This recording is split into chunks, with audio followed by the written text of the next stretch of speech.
Is 911 trying to Sesame Street me right now? Because the amount of times in last night's episode I witnessed something happen on screen to one of my favorite characters, and I thought of how I would react, and it sure wasn't how the character actually reacted. They very much took the high road, the pleasant road, the mature road. And I'm here thinking, well, that is not how I would handle that. Am I the drama? Like, are they doing it the right way? Hold on, hold on. Call me a Sagittarius.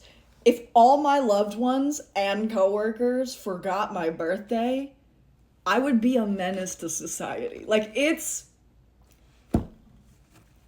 she's truly just better than me. I don't know what to say. That was so unbelievable to me. Like, let's get down to it. I would sooner believe a shark on the highway than all of those characters who have known Hen for this long forgetting her birthday.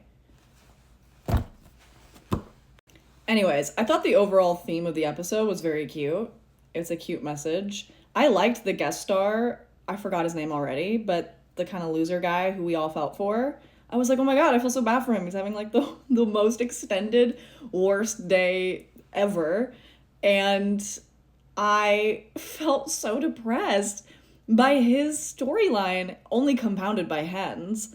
I truly thought the bus emergency, again, was going to be something completely different, and then it actually happened, and I'm like, so that's not how I thought that was going to go down. I did foresee, though, him getting shot by accident.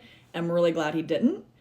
The whole joke about the keychain and Hen's name, I was like, we really went a long way for that one. But you know what? I'll take it. As long as no one died, I'll take it. We gotta take what we get. Eddie Diaz. The parents that you have. Let's talk about them. Just so you know, I am wearing my stick figure earrings in honor of how much I wanted to beat the out of Helena and Ramon Diaz, because every single word that came out of that woman's mouth, and Ramon, you're not excluded from this, I just share the same opinion that all of you share. I'm not going to say anything new. Every single video I've seen about last night's episode has said the same thing about Helena, and I agree. Just ditto on all of it. What the actual hell? Again, Eddie is better than me, because my goodness did he have patience with her at the end there. The confidence that was oozing from him. Okay. Yeah. Yeah. Okay, Eddie. Yeah. Bringing it back though, Christopher. Poor thing. I'm so glad he finally was honest to his dad, his real dad, about how he felt about chess and the pressures that they were putting on him. The insinuation that they were basically telling him that Eddie didn't want to be his dad anymore. I'm so fucking sorry. Anyways, I'm not gonna get mad. It makes my blood boil. I'm gonna try not to go there right now, because once I go there, I can't come back from there, you know? I am so glad he took Buck's advice. Yes, I did clock another 2 buddy FaceTime calls. We never lose. He's like, yeah, dad up. He's like, say less. Okay, say less. And he did the right thing, and it worked out. And did I want a beat down argument? I sure did. Is that the healthiest form of communication? It's not. I recognize that. I'm happy for him for taking the high road. He went in there with confidence and poise and maturity.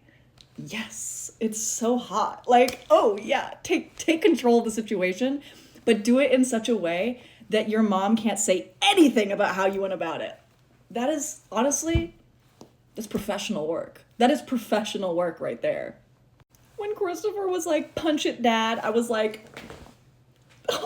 more excited about that than the Avengers. I'm gonna be honest. Like, sorry. Very important to me. Their relationship is very dear to me, and we're on track for getting our favorite boys out of El Paso. Get them out of El Paso immediately. I'm tired of it. Like, we're done. We're done with El Paso. Let's get out of there. Let's ditch that house. Let's let it just sink into a sinkhole or something. Set it on fire. I don't care. Get out of the house. Move back in with Buck Let's get back to LA. Let's get this ship sailing, all right? All right. Let's circle back to the buddy FaceTime calls. Them cooking together. Yeah. Someone on Twitter, and I wish I remember who the user was, and if it was you, credit yourself in the comments. Someone said that they're boyfriends without benefits, and I'm like, yeah, that's actually the truest thing I've ever read. They're already in a relationship. They just, it's a platonic one, but they're in a partnership already. They're co-parenting. It's not just like a one-time thing where Buck was like, oh, I'll give him some advice and because he's my friend or whatever. Eddie's consistently going to Buck specifically for parenting advice. Like a partner would. Genuinely, you guys, the only thing that's missing from their relationship, swear to you, is just them like formally dating and having any kind of physical affection for each other. Every other box is checked for the most part. And when he moves back to LA, very few things will be left if we're going through the checklist of what kind of constitutes a partnership, a relationship. Is the fact that not everyone is seeing this bamboozles me. It truly confuses me that there are people who are watching the show who do not see that. Ballroom dancing. Yeah. It's interesting. Not because of the ballroom dancing itself, although that is interesting for a child/teenager in the 90s/early 2000s in Texas. Yeah. What I find more interesting than that, because plenty of straight men are ballroom dancers, obviously, liking to dance does not make you gay. That's reductive. However, what's interesting about that plotline being introduced is that he loved something that brought him joy, and immediately his parents sucked the life out of it by making it all about needing to accomplish something, making it into getting trophies, competing, making it worthwhile. There's just a lot to unpack there. You could substitute that for a billion other things. It's just interesting to me that they chose ballroom dancing. Why did they do that?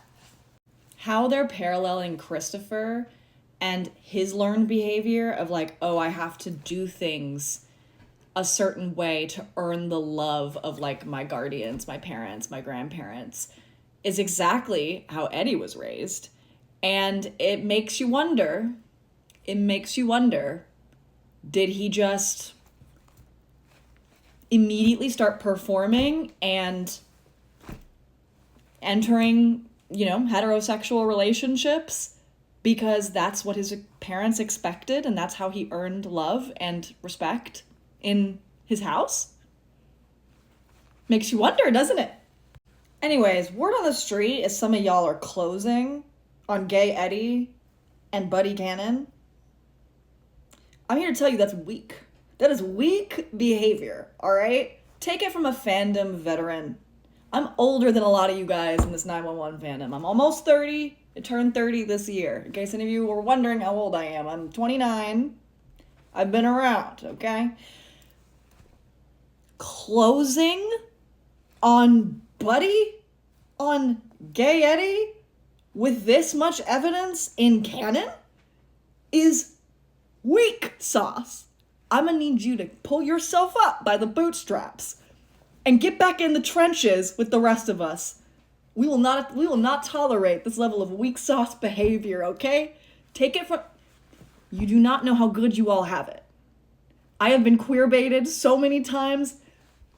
I need you to trust me on this. As your fandom elder, trust me, it's not the time to close right now. It's time to lock in, okay? As everyone else in the 911 fandom has said over the last 24 hours, you do not close at this point in a character arc. I better not catch you closing in my comments, okay? Anyways, I'm out of time. Another week. Lord have mercy on us. The press of the last week was diabolical. I can only hope we get a little bit of rest this week, but I fear that's not going to be the case, so Godspeed.